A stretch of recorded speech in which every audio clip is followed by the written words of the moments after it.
जी अस्सलाम वालेकुम students, mock की डिस्कशन स्टार्ट करते हैं। क्वेश्चन 1 था, mister Junaid got retired on January 31, 2018।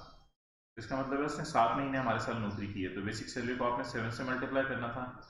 Monthly allowances को भी देखें, जब आप ये 10% of basic salary for utilities है ना, तो जब आप सैलरी पकड़ के उस पर 10% लगा देंगे तो सैलरी ऑलरेडी 7 महीने की होगी, तो उसको 10% से लगा के you will get the required result. Medical आ रहा है, मेडिकल को आपने इंडिपेंडेंटली नहीं देखना, मेडिकल के साथ आपने देखना है कि कोई फैसिलिटी वगैरह है या नहीं। तो इन दोनों को कॉम्बिनेशन बना के जब पढ़ा तो पता चला कि जो हॉस्पिटलाइजेशन है ये hospitalisation charges, no hospitalisation, hospitalisation की उसको एंटाइटलमेंट नहीं है। इसका मतलब है ये नॉट एज पर टर्म्स होगी, तो ये नॉट एज पर टर्म्स होने की वजह से टैक्सेबल बन जाएगी, इस पर टैक्स देना पड़ेगा। और ये जो 75,000 आ रहा है इसका फिर आपको जो है वो एग्जेम्प्ट कर दिया जाएगा up to 10% of basic salary, इसको 10% ऑफ बेसिक सैलरी तक एग्जेम्प्ट कर दिया जाएगा। ओके, मेडिकल अलाउंस को। नेक्स्ट, कंपनी मेंटेन कार है, भाई कार के बारे में कोई इन्फॉर्मेशन नहीं दी, तो हम यही एज्यूम करेंगे गाड़ी जो है वो जिस वक्त आपने नौकरी छोड़ी एम्प्लॉयर ने वापस ले ली, तो गाड़ी आपको ट्रांसफर नहीं हुई हुई, प्रोवाइड हुई हुई है, तो वही कॉस्ट का जो है वो 10 या 5% आप लगा देंगे, लेकिन 7/12 करेंगे क्योंकि 31 जनवरी को रिटायर हो गया। एक इंटरेस्ट फ्री लोन उसने लिया एम्प्लॉयर से 1 जुलाई 2017 और 14 लाख। 1 जुलाई 17 को उसने 14 लाख का लोन लिया।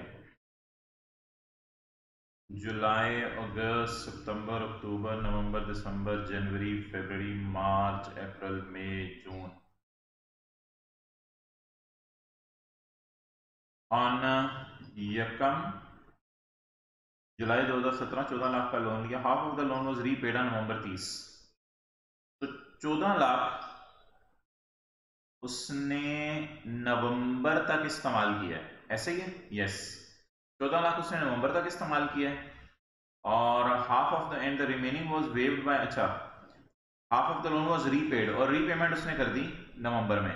इसका मतलब है दिसंबर, ये जो मैं ग्रीन मार्कर से कर रहा हूं, दिसंबर और जनवरी 2 महीने उसने जो है वो आधा लोन, ये 14 लाख लोन उसने इस्तेमाल किया है स्काई ब्लू वाला, ये 14 लाख लोन उसने इस्तेमाल किया है जनवरी, ये जुलाई, अगस्त, सितंबर, अक्टूबर, नवंबर 5 महीने, और दिसंबर और जनवरी के अंदर 2 महीने उसने 7 लाख लोन इस्तेमाल किया है, क्योंकि 14 में से 7 चला गया, 7 बकाया रह गया, तो ये जो 7 बकाया रह गया ना, इस बकाया के ऊपर आप इंटरेस्ट पे करेंगे, क्योंकि आपको पता है अगर लोन वापस कर दे तो जो बकाया बचता है उस पर होता, अगर 14 लाख में से 4 लाख पे कर देते तो फिर इधर बकाया 10 लाख आता, 10 लाख के ऊपर हम रेट लगाते।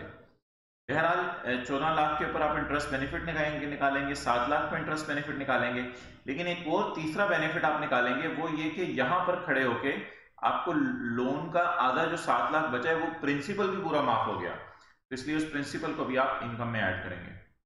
ओके, ये उसने अप्लायंसेस दी हुई थी, ये मैंने कहा था कि एम्प्लॉयर जो डिप्रिशिएट कर रहा होगा एम्प्लॉय वो गेन कर रहा होगा, तो 1 अगस्त से लेके जनवरी 31 तक 6 महीने बनते थे ना, हाँ 6 महीने, 6 महीने की बुनियाद पे आपने ये कैलकुलेशन करनी थी। अच्छा, उसने अनअप्रूव्ड ग्रेच्युटी ली है अपने रिटायरमेंट के टाइम पे, the amount is to be credited in Dubai account where his children are living, तो अनअप्रूव्ड ग्रेच्युटी अगर आप निकालें तो ये पेज बनेगा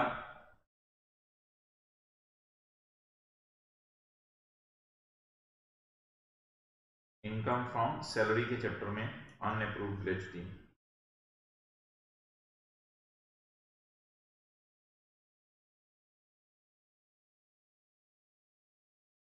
ये पेज नंबर बन रहा है 98,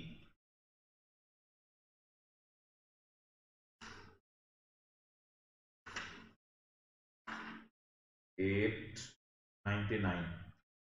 अच्छा, अनअप्रूव्ड ग्रेच्युटी में ना आप पेज 98 के एंड पे आके देखें, लिखा हुआ है अनअप्रूव्ड ग्रेच्युटी लोअर ऑफ करके माफ होगी, और पेज 99 के टॉप पे है किताब में लिखा हुआ है अनअप्रूव्ड ग्रेच्युटी के लिए 4 शराइत है, उसमें से एक शर्त यह है पाकिस्तान में मिलनी चाहिए। भाई इस बुनियाद के ऊपर आप अनअप्रूव्ड जो ग्रेच्युटी आ रही है 2 लाख, इसको पूरा जो है वो इनकम के 2,20,000 है, 20,000 को पूरा इनकम में ऐड कर देंगे, ये टैक्सेबल होगा क्योंकि ये बाहर के मुल्क में मिली है। Next, a pension of 22,000 a month payable on the last working day of each month, और ये भी दुबई में ही मिली है इसको। अच्छा, पेंशन है जी 22,000 की। पेंशन के लिए आप आए पेज 98 पे .8 सफे के दरम्यान में लिखा है pension received by citizen of Pakistan shall be exempt. इसमें कोई शर्त नहीं है कि पाकिस्तान में मिले या बाहर मिले, तो इसलिए इसमें ये लाइन मेरे ख्याल से इरेलेवेंट है हमारे डिसीजन के लिए, इसको आप इग्नोर कर दें। और खैर है, बाहर मिल गई कोई मसला नहीं। तो इसमें 22,000 into 5 last working day of each month लिखा हुआ है ना, तो इसका मतलब है ये वैसी डायग्राम बनी हुई, इससे मैं हेल्प ले लेता हूँ। तो फरवरी के एंड पे इसको पहली पेंशन मिली होगी, रिटायर हो गया ना 31 जनवरी को, मार्च के एंड पे दूसरी, अप्रैल के एंड पे तीसरी, मई के एंड पे चौथी, जून के एंड पे पांचवी। लेकिन 20,000 को 5 से ज़रब देके आप लिख सकते थे, 22,000 को 5 से ज़रब देके जो अमाउंट निकलनी थी, लेकिन इसका लिखना ये था कि ये एग्जाम्प्ट है, इसको न्यूमेरिकल में आपने ऐड नहीं करना। ओके, नेस्ले छोड़ने के बाद उसने नेस्ले के एक एसोसिएट में ज्वाइन कर लिया है। हाँ, इस पॉइंट की वजह से आप अब सोचने पे मजबूर हो गए होंगे कि यार नेस्ले छोड़ने के बाद उसने नेस्ले के एसोसिएट में ज्वाइन कर लिया, तो अब क्यों पेंशन माफ होगी। तो अगर यहां तक आप खड़े थे तो आपके जहनों में आना था पेंशन माफ है, लेकिन पॉइंट 2 पढ़ के आपको पता चल गया पेंशन माफ नहीं है। अब अगर आपने पॉइंट 9 में माफ कर भी दिया तो आप पेपर में काट के उसे टैक्सेबल कर दीजिएगा। तो 22,000 5 1,10,000 को आपने टैक्सेबल करना था, क्योंकि पेज 98 पे .8 में लिखा हुआ है कि अगर आप उसी एम्प्लॉयर या उस एम्प्लॉयर के एसोसिएट के पास दोबारा जॉब शुरू कर दें तो फिर ऐसी सूरत के अंदर आपको पेंशन जो है वो टैक्सेबल बन जाती है। बाकी यार ये आसान था, प्राइवेट कंपनी के शेयर थे, प्राइवेट कंपनी के शेयर थे, ये लिस्टेड के थे, इसको तो आपने इग्नोर करना था क्योंकि 1 जुलाई 2013 से पहले के ये खरीदे हुए थे, फिर तो इनका गेन 0% है। बाकी इन दोनों को आपने टेकअप कर लेना था, गेन लॉस इनका निकाल लेना था। ज्वेलरी 1 साल आ रही है, लेकिन ज्वेलरी में मेरे भाई लॉस आ रहा था, तो शो करना था कि ज्वेलरी का लॉस रिडक्शन अलाउ नहीं है। ये मुतालबा सर्टिफिकेट जाके देखिएगा, सिक्योरिटीज की डेफिनेशन में फॉल करते हैं, गेन लॉस नॉर्मल तरीके से निकलना था। During the year he also rented out upper portion of his home,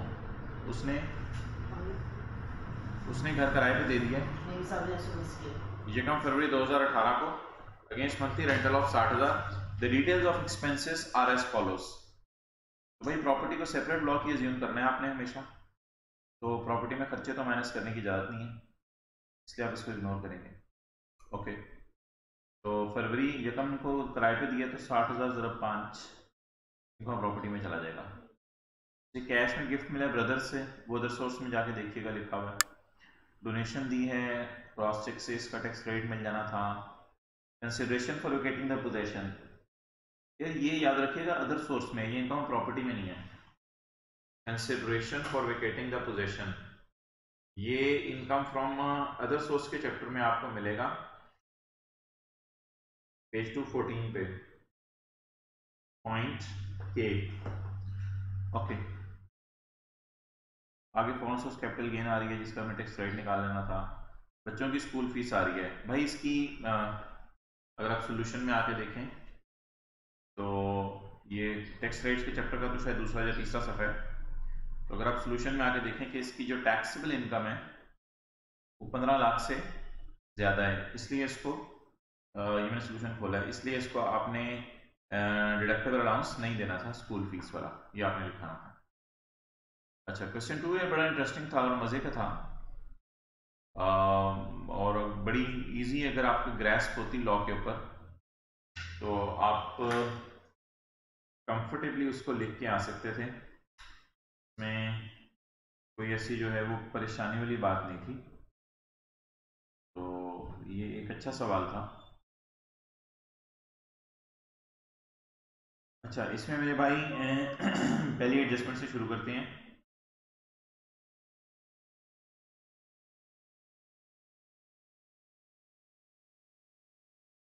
एक मिनट आप मुझे ज़रा दीजिएगा।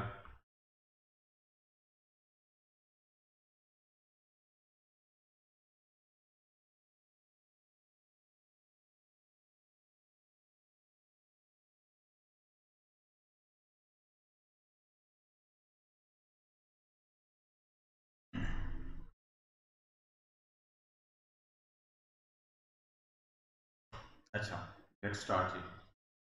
Question 2, Moin is involved in the supply of telecommunication equipment. His accounting year end is 30/2026. His tax manager has computed the taxable income for tax year 2026.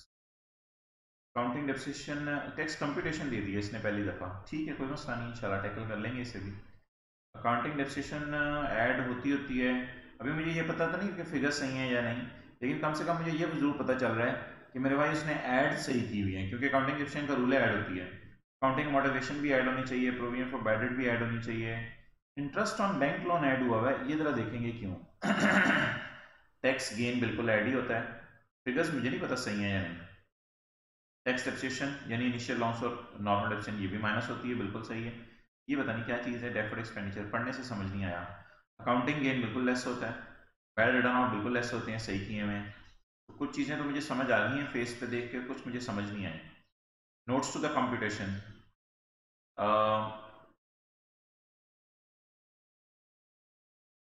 Sorry ये tick हो सकता है आपको तस्वीर के पीछे छुपे हैं, अब ये देख लें दोबारा। मैंने एक क्वेश्चन मार्क लगाया है प्रॉफिट ऑन डेट पे, और दूसरा क्वेश्चन मार्क मैंने लगाया है डेफर्ड एक्सपेंडिचर पे। ये मुझे देख के समझ नहीं आया कि ये क्यों हुआ हुआ, लेकिन बाकी चीज़ें कम से कम देख के मुझे समझ आ रही हैं कि एडलेस होनी चाहिए थी। On June 29, 2026, he acquired right for use of trademark for a period of 3 years. For accounting purposes, the cost is being amortized over 3 years. यार अकाउंटिंग पर्पस के लिए कॉस्ट अमोर्टाइज की हो रही है 3 ईयर पे, उसको होने दें। कॉस्ट वगैरह इसकी हमें गिवन नहीं है कि हम फिगर्स निकालने के चक्कर में पड़ें, तो 3 ईयर्स के ऊपर अकाउंटिंग वाले अमोर्टाइज करें, इसको करने दें। एक बात ज़रा सोचें इस एडजस्टमेंट की कि इसको हम करेंगे कैसे। इसके दो इम्पैक्ट होंगे, इसकी अकाउंटिंग अमोर्टाइजेशन रिवर्स करेंगे और टैक्स अमोर्टाइजेशन रिकॉर्ड करेंगे। अब यार अकाउंटिंग अमोर्टाइजेशन देखें, आपको रिवर्स होती हुई नजर आ रही है, इसमें इस एसेट की भी रिवर्स होगी, लेकिन लेस वाली साइड पे आपको टैक्स अमोर्टाइजेशन नजर ही नहीं आ रही। तो भाई अगर लेस वाली साइड पे टैक्स अमोर्टाइजेशन नजर नहीं आ रही, तो यार तूने तो फिगर निकालने की भी जहमत नहीं की। वो फिगर निकली होती तो फिर अगली बात हम करते, तूने तो फिगर भी निकालने की जहमत नहीं की। तो इसने भाई टैक्स अमोर्टाइजेशन रिकॉर्ड नहीं की, ये मसला था। तो आपने ये कमेंट करके आना था, tax amortisation should have been recorded on the based on number of days, in which case the days will be 3, 29, 30, 29, 30। तो ये सॉल्यूशन में मुझे लग रहा है 3 दिन लिखे हुए हैं, माजरत भाई, सॉल्यूशन में 3 दिन लिखे हुए हैं, ये तो 2 दिन होने चाहिए। Let me check it out.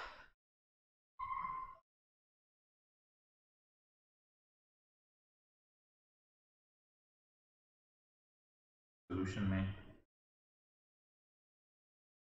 Company can claim amortisation for 3 days, नहीं 29 और 30 2 दिन बनेंगे, हाँ फॉर 2 डेज। ओके, मैं अभी सॉल्यूशन भी जो है ना रिवाइज करके अपलोड कर दूंगा। ओके, बस उसमें 2 डेज ही लिखना था, और क्या था। तो 2 डेज के बेस पे आप अमोर्टाइज करेंगे, और 3 ईयर्स के ऊपर, ईयर्स तो 3 ही लिखे हुए हैं ना सॉल्यूशन में, हाँ ईयर्स 3 लिखे हुए हैं। Company can claim amortisation for 2 days based on life of 3 years, based on life of 3 years. तो लाइफ ऑफ 3 ईयर्स पे ऐड करेंगे। इसमें मेन बात जो आपने लिख के आनी थी ना, वो ये लिखनी थी, tax amortisation is not recorded in tax computation. उसने ना आपसे रिवाइज्ड कंप्यूटेशन नहीं मांगी हुई थी, उसने आपसे रिवाइज्ड कंप्यूटेशन की जगह मांगा हुआ था, give your comments on tax treatment with which you conquer, जिसको आप मानते हैं, और विच विच यू डिसएग्री, या जिससे आप डिसएग्री करते हैं। Restrict your answer to comments only, revised calculation is not required. आपने रिवाइज्ड कैलकुलेशन करने नहीं बैठ जाना, सिर्फ आपने कमेंट्स पे रिस्ट्रिक्ट करना है अपने आप। ओके चलें जी आगे। अच्छा अच्छा, ये एक आंसर मेरे सामने एक बच्चे का खुला हुआ है, उसने लिखा हुआ है, पेपर चेक हुआ हुआ, tax amortisation shall be determined over its useful life in equal proportion, this nothing is to be as it is already deducted in profit and loss, so it shall not be added back। नहीं भाई, ये इसने गलत लिखा हुआ है, क्योंकि accounting वालों की अमोर्टाइजेशन ऐड हो चुकी हुई है, तो टैक्स वालों की अमोर्टाइजेशन हमें 3 दिन की बुनियाद 2 दिन की बुनियाद पे 3 साल की लाइफ लेके कैलकुलेट करनी पड़ेगी। ओके, तो ये हमने लिख के आना था। अब इसको लिख के कैसे आएंगे, आप पहले लॉ का रूल लिख दीजिएगा।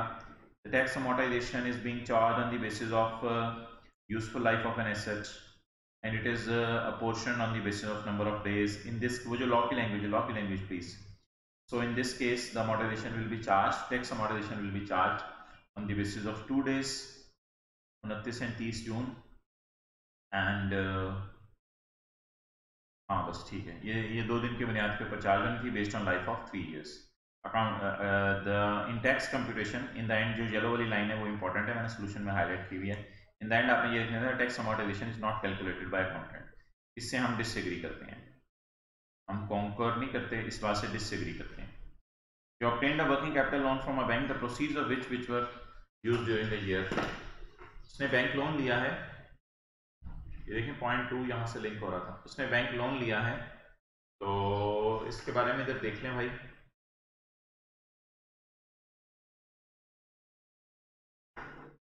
बैंक लोन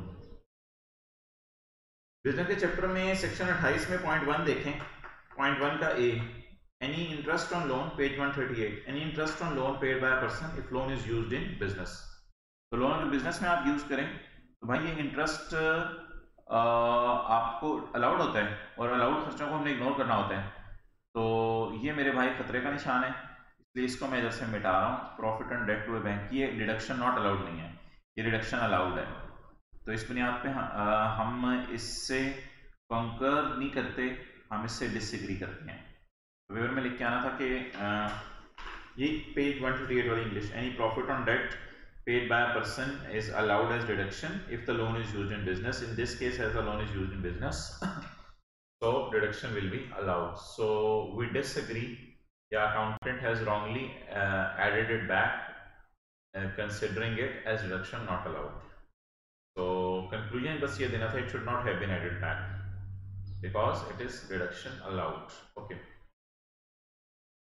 या टैक्स गेन आया on disposal of fixed assets, यार ये याद रखिएगा जो सेक्शन 77 है ना बिजनेस के चैप्टर में, कंसिडरेशन रिसीव वाला, ये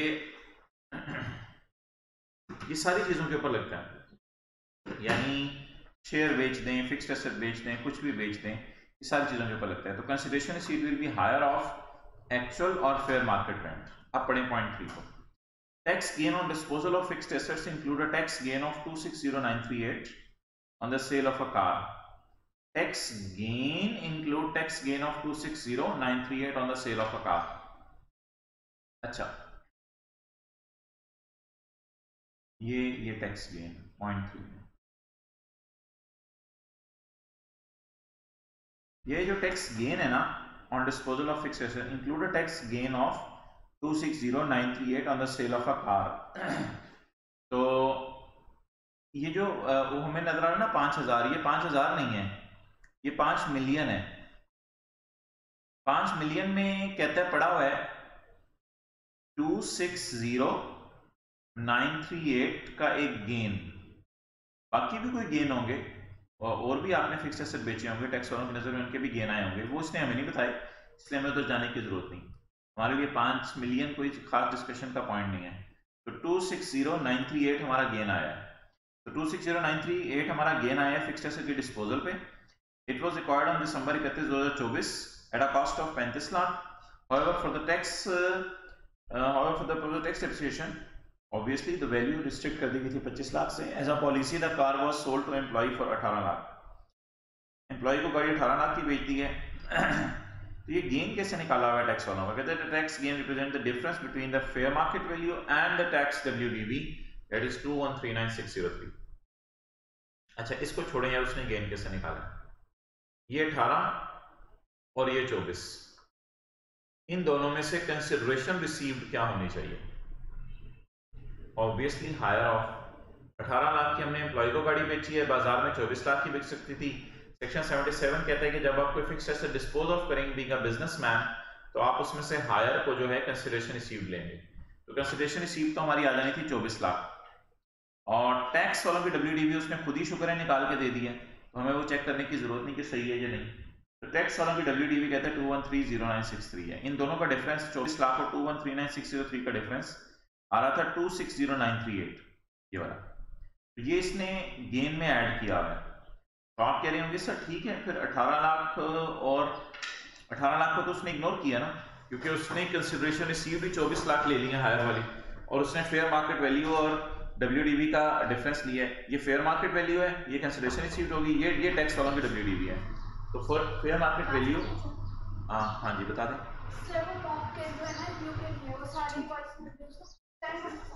तो फेयर मार्केट वैल्यू और टैक्स WDV जो है, इन दोनों का हमने जो है वो डिफरेंस लेना है।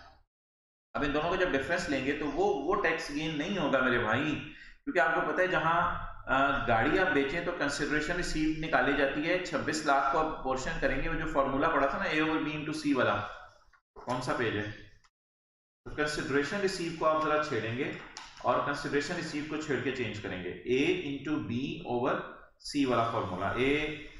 नहीं किधर है यार ये फॉर्मूला, पता है आपको भाई, page 106, A/B/C। A is the amount received on disposal of vehicle, ये आप लेंगे, और B 25 लाख लेंगे, और C एक्चुअल कॉस्ट 35 लाख, और A ले लेंगे आप 24 लाख।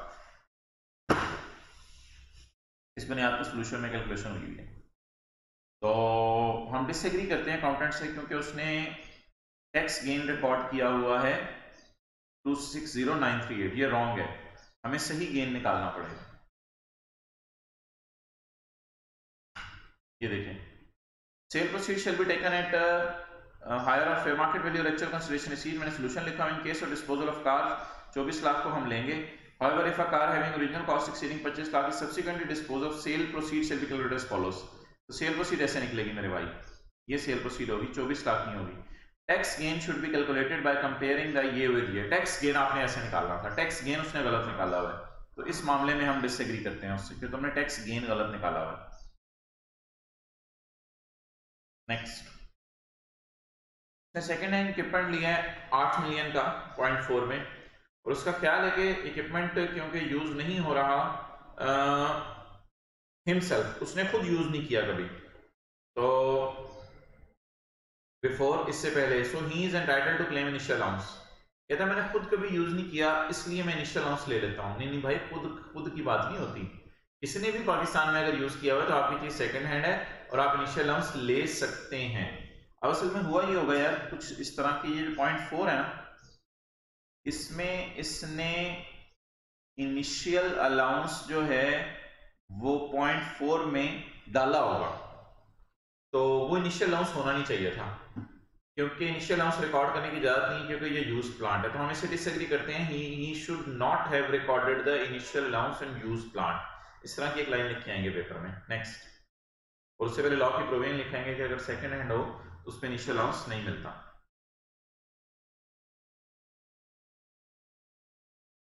जी, ये जो बच्चे का पेपर है मेरे सामने, इसने हाँ बिल्कुल टैक्स गेन, इसने वो जो एडजस्टमेंट गाड़ी वाली थी ना उस पर सही निकाला हुआ है, और इसने एंड पे कंक्लूजन भी जरा अच्छी इंग्लिश में लिखा है, thus instead of tax gain a loss appears.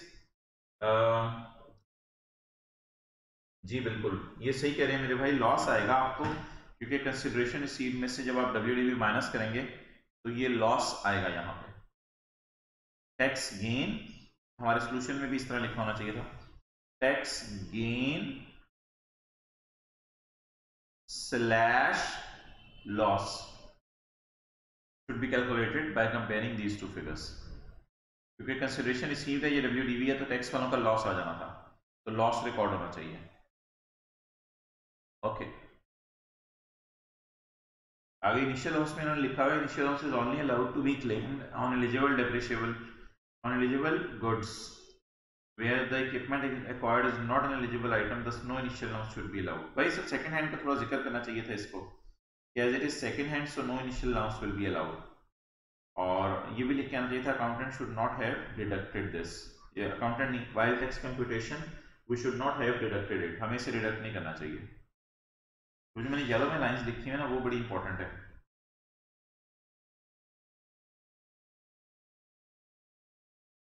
Point 5, The entity incurred an expenditure of 2 million of sales promotion। ठीक है भाई, खुशी से करो। It has been estimated that the benefit of such expenditure will extend to 3 years। और ये पता चले कि इसका बेनिफिट 3 साल तक आएगा। यार इंटेंजिबल्स की डेफिनेशन में आखिरी पॉइंट जाके देखें, वो फायदा, वो चीज जिसका फायदा 1 साल से ज्यादा है उसे इंटेंजिबल बना के अमोर्टाइज करते हैं। Entity incurred an expenditure of 2 million on the sales promotion. It has been estimated that benefit of such expenditure will extend to 3 years and therefore the same is being amortized over a period of 3 years. और उसको amortize भी किया जा रहा है 3 सालों के ऊपर। However, for tax purposes, the whole of expenditure has been claimed. अल्लाह अकबर। कहता है टैक्स वालों के लिए मैंने पूरा एक्सपेंडिचर क्लेम कर लिया है। ये जरा जाके देखें, ये जो 2 मिलियन है इसने टैक्स वालों की नजर में पूरा एक्सपेंडिचर क्लेम कर लिया है। ये वही वाला 2 मिलियन है जो नीचे नजर आ रहा है। अब ये 2 मिलियन इसने पूरा एक्सपेंडिचर क्लेम कर लिया है ना भाई। इसकी जगह पता है क्या होना चाहिए था? इसकी जगह आपको जो है वो 2 मिलियन डिवाइडेड बाय 3 करके यहाँ पे माइनस करना चाहिए था। तो इससे भी हम डिसएग्री करते हैं, क्योंकि ऐसा इंटेंजिबल जो 1 साल से ज्यादा का फायदा दे उसको अमोर्टाइज किया जाता है। नेक्स्ट पॉइंट 6 आसान था यार। इट इंक्लूड्स, ये जो है ना 1000, इस 1000 में 5 लाख शामिल है। असल में ये 1000 नहीं है, ये ना 1 मिलियन है। इस 1 मिलियन में 5 लाख कहते शामिल है। बाकी 5 लाख कोई ऐसे लोन होंगे जो कि बैड डेट हुए होंगे, डेटर वगैरह के, ये तो हमारे नॉर्मल बैड डेट है, ये तो अलाउड होते हैं। इस 1 मिलियन में 5 लाख एक बैड डेट है जो कि आपने अपने एम्प्लॉय को लोन दिया था। तो मेरे भाई आपको मैंने बताया था, एम्प्लॉय को, सप्लायर को, कस्टमर को, किसी को भी आप लोन दे देना, तो ये लोन प्रीवियसली इनकम में नहीं गया होता, तो फिर इसलिए ये रिडक्शन भी अलाउ नहीं होगा। तो इसलिए ये जो 1000 है इसकी जगह 500 माइनस होना चाहिए था। ये वाला 500 नॉट अलाउड है यार। Next, the fixed asset include vehicle having fair market value of 20 million. Fixed asset में पड़ा हुआ है, ऊपर टैक्स कंप्यूटेशन में नहीं पड़ा हुआ, तो ये परेशान होने की जरूरत नहीं। Taken on lease from a scheduled bank, the tax depreciation has been computed at 15% of the fair market value. Tax depreciation आपने 15% के एतबार से निकाली है। And lease rentals paid during the year amounted to 15 lakh, include a finance charges of 5 lakh. भाई ये बात थोड़ी सी अकाउंटिंग की क्लास की है, FR2 में आप पढ़ेंगे। लीज रेंटल में अकाउंटिंग, लीज रेंटल में इंटरेस्ट शामिल होता है, लेकिन इसको आप छोड़ें, आपको इससे कोई ज्यादा बॉदरेशन की जरूरत नहीं है। आप फॉर्मेट याद रखें कि इंटरेस्ट और अकाउंटिंग वालों की डिडक्शन ऐड होनी चाहिए और माइनस होने चाहिए रेंटल। ये रूल है, ये आपको याद होगा। अब पढ़ते हैं हुआ क्या। The fixed asset include vehicle of 20 million. Fixed asset में पड़ी हुई है, ऊपर फिक्स्ड एसेट तो नजर नहीं आ रही क्योंकि ये टैक्स कंप्यूटेशन है, कहीं इसकी बैलेंस शीट में शायद पड़े हों। फिक्स्ड एसेट में 20 मिलियन पड़ा है, taken on lease from a scheduled bank. The tax depreciation has been computed at 15% of fair market value.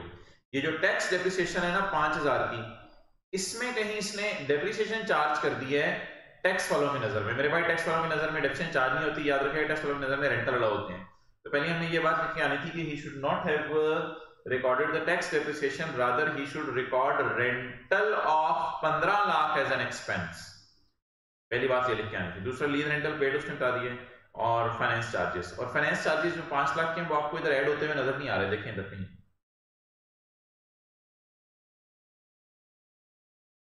Profit on debt on to a bank है ये, वो क्या कहते हैं, लीज के फाइनेंस चार्जेस इधर शामिल नहीं होंगे। लीज के फाइनेंस चार्जेस अलग से आपको ऐड करने चाहिए थे, तो we should have added interest, ये भी हमें लिख के आना है, तो जो इसने ऐड नहीं किया हुआ। अकाउंटिंग डेप्रिसिएशन शायद उसी अकाउंटिंग डेप्रिसिएशन में पड़ी हो।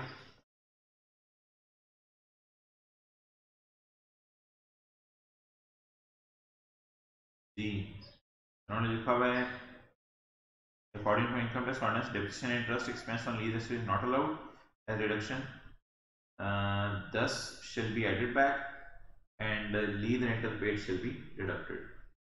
अच्छा, ये तो इन्होंने एक जनरल बात लिख दी है ना, इसको सिनेरियो से थोड़ा लिंक करना चाहिए था कि therefore tax.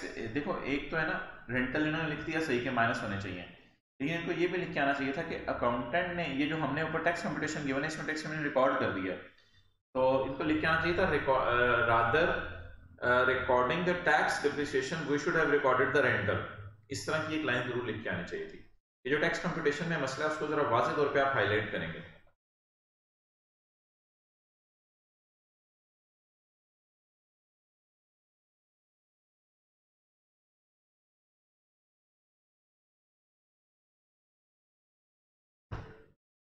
Okay, point 8. Entity disputes certain amounts invoiced by supplier. These were allowed as reduction in relevant years on accrual basis. ये हर साल खर्चे के तौर पे अलाउ हो गई। फिर इसमें सेक्शन 34 का 5 आपको मिलेगा।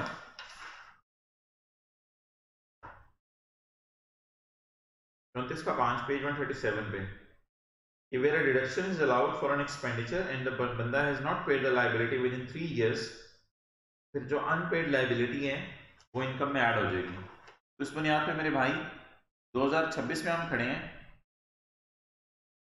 22, 23, 24, 25, 26, 22, 23, 24, 25, 26, 22 वाले खर्चे जो है वो 26 में ऐड होने हैं। ये मैंने आपको क्लास में बताया था कि आप 3 साल का वेट करेंगे, चौथे साल इनकम में ऐड होंगे। तो इसलिए 22 वाले खर्चे अगर अभी तक आपने नहीं पे किए तो ये आपके डिडक्शन नॉट अलाउड बन जाएंगे। ऑलरेडी आपने खर्चा रिकॉर्ड कर लिया हुआ है, अब आप इसे रिवर्स कर देंगे।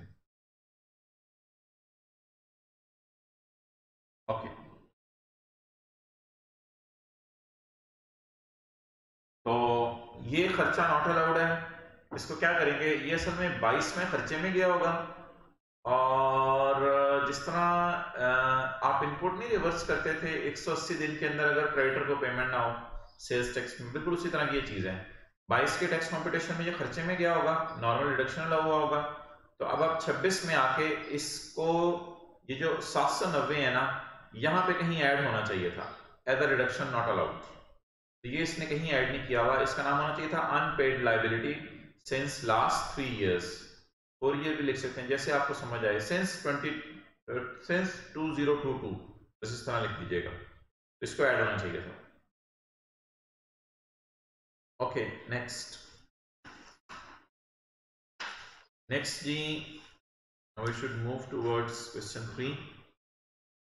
फॉलोइंग अच्छा, इसमें अब आपने थोड़ा सा ना ये देखते रहना था। देखिए पहले पॉइंट में क्या था, पहले पॉइंट में टैक्स अमॉर्टाइजेशन रिकॉर्ड होनी चाहिए थी, ऊपर आपको नजर नहीं आ रही थी यहाँ कहीं, तो आपने लिख देना tax amortisation should have been recorded in tax computation. दूसरे में इंटरेस्ट ऑन बैंक लोन, आपको डिडक्शन नॉट अलाउड में ये देखें 5000 नजर आ रहा था, तो यहाँ आपको लिख देना चाहिए था it should not have been added. इस तरह की एक लाइन जरा लिखनी थी आपने, लॉ की प्रोविजन भी लिखनी थी, एक एक्स्ट्रा लाइन भी लिख के आनी थी। इसमें उसने गेन रिकॉर्ड कर लिया हुआ है 24 लाख और 2139 का डिफरेंस लेके आपको लिखना चाहिए था gain should not have been recorded in this way, rather gain loss should be calculated in this way, वो जो मैंने तरीका बताया था। पॉइंट 4 में एक लाइन आपको लिख के आनी चाहिए थी, no initial allowance should have been recorded, initial allowance को रिकॉर्ड नहीं करना चाहिए था बिकॉज इट इज यूज्ड। तो ऊपर जरा देखना जरूर था आपने कि वो कर क्या रहा है, सिर्फ ये नहीं आपने बताना था कि हमने करके क्या आना है। अगर आप ये लिखाते हमने करके क्या आना है वो तो बड़ी आसान चीज थी, आपने ये लिख के आना था कि उसने क्या किया है, वो भी जरा आपने कहना था कि तुमने ये नहीं करना था। जैसे उसने इंटरेस्ट ऑन बैंक लोन को ऐड कर दिया हुआ था 5000.2 में, तो आपको लिख के आना था should not have been added back. इस तरह की एक लाइन भी जरा लिख के आनी थी। Question 3, following information has been extracted from Zahid Lal's record for the year ended 30 June 2014। Income from business आ रही है, कैपिटल गेन आ रहा है, इनकम फ्रॉम अदर सोर्स आ रही है। ZL is engaged in the business of manufacturing chairs. Following further information is available from ZL's record. उसकी इनकम फ्रॉम बिजनेस में इंक्लूड है लोन 85,000 का, received otherwise than by cross cheque. यार ये income from business तो नहीं है इसकी, ये तो एक रेक्टिफिकेशन ऑफ एरर की एडजस्टमेंट है। -85 और ये अदर सोर्स में ऐड होना चाहिए था +85।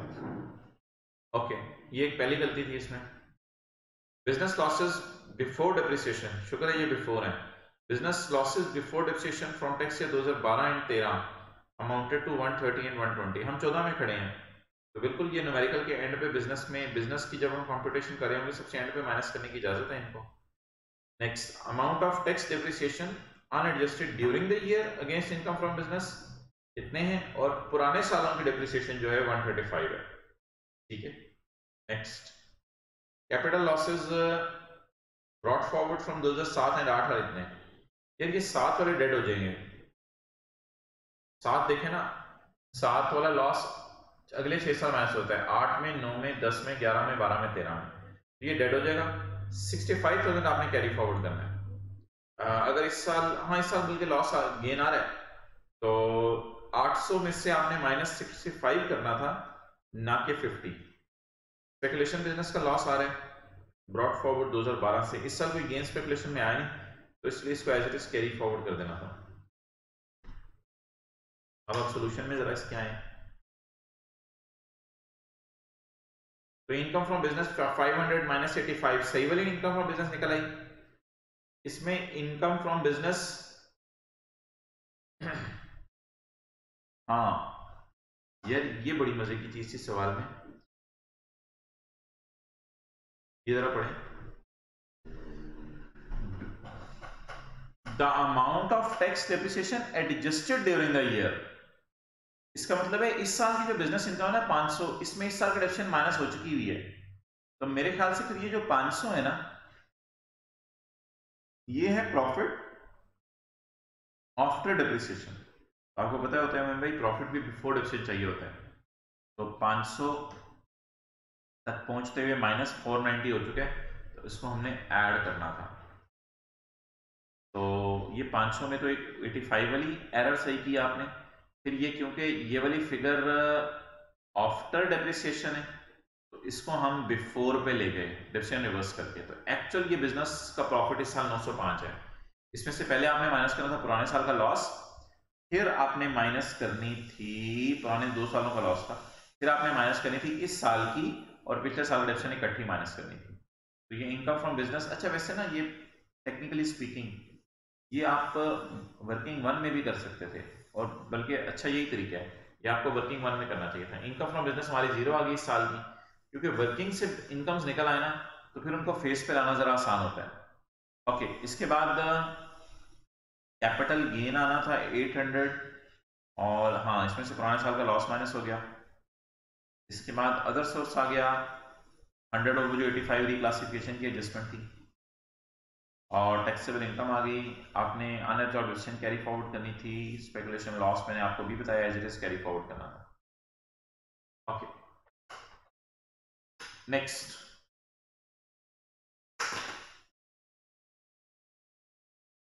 Heather, a filer, was carrying on business as a mobile trader. He was selected for audit of his income tax affairs of tax year 2012. He received an assessment order from additional commissioner on 22 May 2016. The demand notice was served on 23 May 2016. By which date he can file appeal to commissioner appeal? 22 में आपने 23 मई का दिन नहीं गिनना था, आपने demand notice serve होने के बाद जो अगला दिन है वहां से गिनना शुरू करना है, 24 से आपने गिनना शुरू करना था, और कमिश्नर अपील को आप 30 दिन में अपील कर सकते हैं। तो डेट भी आपने लिख के आनी थी, लॉ की प्रोविजन भी लिखा था कि he should have filed appeal to commissioner appeal within 30 days. Point B, if commissioner appeals decide the case against him on 15 June 16, by which date he can file an appeal to next appeal authority. तो 15 जून का दिन नहीं गिनना था, 16 से आपने 60 दिन गिनने शुरू करने थे, क्योंकि आपको पता है कमिश्नर अपील्स के बाद अगली अथॉरिटी का नाम भी लिख के आना था, उसके मार्क्स मिलने थे। अगली अथॉरिटी है अपील ट्रिब्यूनल, और फिर 60 दिनों के अंदर आप वहां अपील कर सकते हैं। बाय विच डेट, डेट जरूर लिख के आनी थी, अगर सिर्फ 60 दिन लिखे तो टी आपके मार्क्स काटेगा। Up till when he is required to maintain his records, भाई ये जो रिकॉर्ड्स आपने संभाल के रखने होते हैं ना, इसके लिए जो चैप्टर है वो 17 है, 16 है 17 है 16 है, इसमें रिकॉर्ड्स लिखा हुआ है पेज 305 पे पॉइंट 3 में 6 साल तक संभाल के रखते हैं, क्योंकि ये केस कोर्ट में पेंडिंग है, इसलिए 6 साल नहीं, आगे लिखा हुआ till further decision by court, तो इनको भी आप संभाल के रखें, 6 साल वाली लिमिट इस पे नहीं लगनी। 6 साल वाली बात अगर कोई लिख के आया तो आगे ये जरूर लिखना था कि इन दिस केस आपने 6 साल से ज्यादा संभाल के रखने हैं, तो 6 साल लिख के आएगा उसके मार्क्स उसको नहीं मिलेंगे, तो कंक्लूजन ही गलत है। In case he has filed an appeal in ATIR, what is the responsibility of commissioner? अगर उसने अपील फाइल कर दी है ATIR को, तो उसकी क्या जिम्मेदारी है कमिश्नर की, कि in case he has filed an appeal in ATIR, अगर उसने अपील ट्रिब्यूनल इंडियन ट्रिब्यूनल में अपील फाइल कर दी है, what is the responsibility of commissioner after receipt of ATIR order? ATIR के ऑर्डर आने के बाद कमिश्नर की क्या जिम्मेदारी है अगर ATIR ने सेट असाइड कर दिया ऑर्डर? तो याद रखिएगा, कोर्ट का फैसला जब भी आ जाए और कमिश्नर की जिम्मेदारी पूछे, कोर्ट का फैसला जब भी आ जाए और उसके बाद कमिश्नर की जिम्मेदारी पूछे, तो वो याद रखिएगा सेक्शन 124 है, चैप्टर 15 में सेक्शन 124 है। सेक्शन 124 के अंदर जो है वो मोहतरम ये बात लिखी हुई है कि कोर्ट का फैसला आने के बाद आपको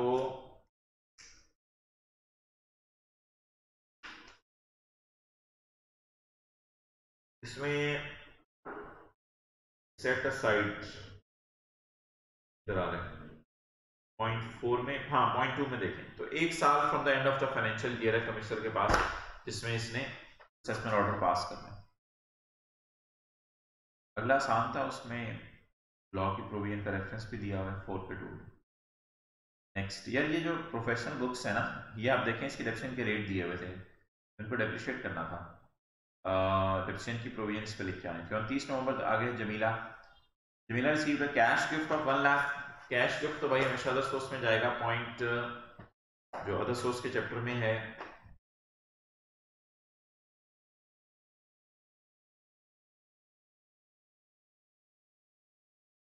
पॉइंट एल है, 0.3 अगले सफे पे, पेज 215 पे।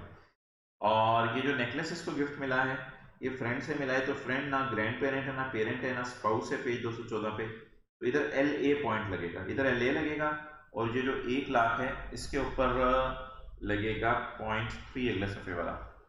इसके बाद इसने बेच दिया तो बेचना कैपिटल गेन में जाएगा। अंजुम ने एक मशीन ली है for business, he is unsure depreciate कैसे करें, तो सेक्शन 76 ढूंढने बिजनेस के चैप्टर में कॉस्ट वाला सेक्शन। डोनेशन भाई प्राइवेट स्कूल को नहीं दे सकते 6 के 1 में, और 6 के 2 में आप चैप्टर 13 में जाके इस चीज को देखेंगे, चैप्टर नंबर 13 नहीं, एम्प्लॉयमेंट कॉन्ट्रैक्ट अगर 3 साल, हाँ चैप्टर 13 ही है, सेक्शन 50 रिवाइज कर लीजिएगा। 6 का 3 बुक्स ऑफ सोल प्रोप्राइटर, हाँ यार ये बड़ी मजे की चीज थी, books of a sole proprietor show an amount of 2500। अच्छा हाँ यार, ये जो है ना 0.2, इसमें आपको पता है अगर हमारा एम्प्लॉयमेंट कॉन्ट्रैक्ट जो है वो 2.5 साल के अंदर अंदर का हो, तो फिर हमने जो है वो फॉरेन सोर्स इनकम को एग्जाम कर देना होता है, तो पाकिस्तान सोर्स से जरूर लिख के आना था टैक्सेबल है, इसके मार्क्स अलग थे। 0.3 books of a sole proprietor show an amount of 2500 receivable from one of the customer in Australia. Customer had made this amount available to him on March 20, but he actually received it on June 25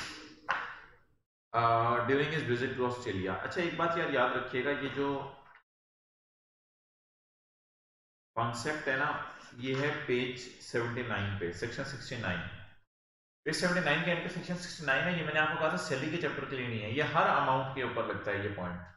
तो आपको ये जो पैसे मिले हैं ना $2500, ये made available हो गए हैं पॉइंट सी की रोशनी में, पॉइंट सी पेज 679 के एंड पे लिखा हुआ है, तो ये मेड अवेलेबल है। मेड अवेलेबल का मतलब है, जिस तरह सेल्स टैक्स में भी ये कॉन्सेप्ट हमने पढ़ा था, उसमें गुड्स मेड अवेलेबल थी, लेकिन इधर पैसे मेड अवेलेबल है। मेड अवेलेबल मींस अगले बंदे की तरफ से रेडी है, तो उसी दिन मेरे भाई एंट्री होनी चाहिए थी, और इसकी जो जो राय थी बिल्कुल सही थी कि रेट उसी दिन का लगना चाहिए जिस दिन पैसे मेड अवेलेबल हो गए।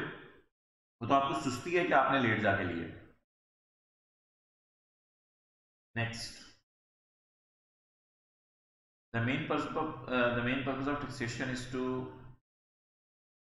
इस कॉन्सेप्ट को मैं लेक्चर 105 में भी कर लूंगा इंशाल्लाह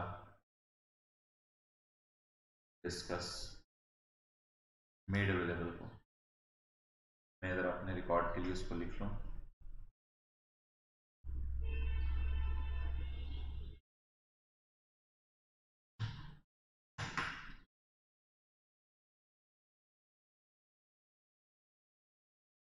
ओके,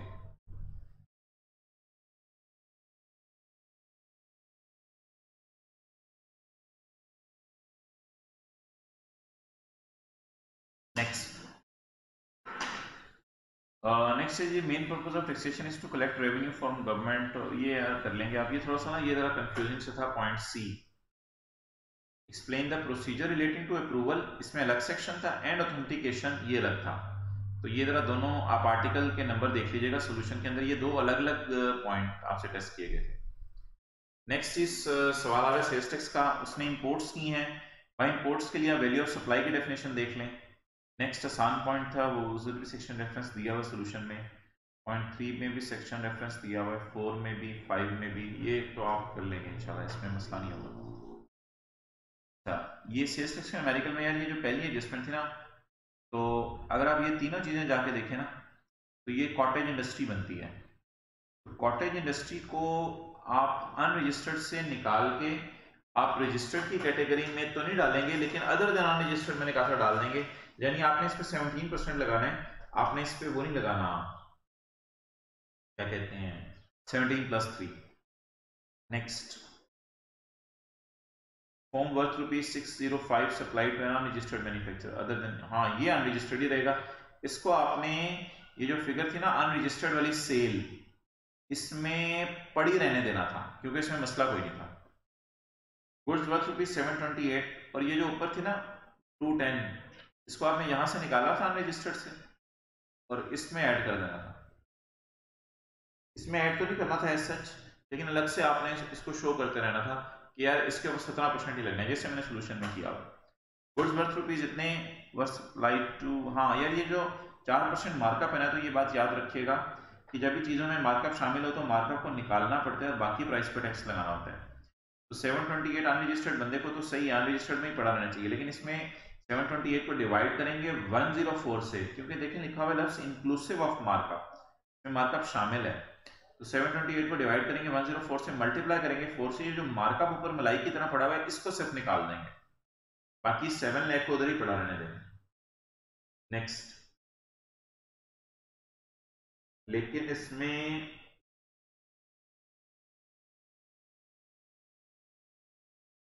हाँ ठीक है -28 डायरेक्ट भी हो सकता था, लेकिन जैसे मैंने सोल्यूशन में किया हुआ है -728 प्लस अलग से 700, वो ज्यादा बेहतर प्रेजेंटेशन है। Good supply to end consumer, भाई एंड कंज्यूमर जो होते हैं प्लीज उनके ऊपर आपने टैक्स नहीं लगाना होता, एंड कंज्यूमर के ऊपर आपने फर्दर टैक्स नहीं लगाना होता। तो इन्होंने बेचारों ने घर लेके चीज चली जानी है, तो इसको आपने यहाँ से निकालना था एंड कंज्यूमर वाले को 2457 को, और इसको फिर ऊपर अलग से 17% वाले में क्लासिफाई कर देना था। नेक्स्ट आसान है 0.2, क्योंकि पैसे पिछले साल आ गए थे इसलिए सेल में चला गया होगा, इस साल की सेल में शामिल है तो ये निकालना पड़ेगा। इंक्लूड का रस लिखा हुआ है 0.2 में, टाइम ऑफ सप्लाई की डेफिनेशन लगेगी। 0.3 ये आसान है, बस अनरजिस्टर्ड बंदे से चीजें खरीदियां, आगे एओपी है तो उससे क्या फर्क पड़ता है, ये नॉट अलाउ होगी। सेल आपने की है ऐसी फ्लाइट पे, तो ये फ्लाइट को जो सेल की है आपको पता है ये 0 रेट में जाएगी, लेकिन तब जब वो पाकिस्तान से बाहर जा रही हो, क्योंकि ये पाकिस्तान में फ्लाइट है इसलिए ये 0 रेट नहीं जाएगी, ये नॉर्मल टैक्सेबल होगी।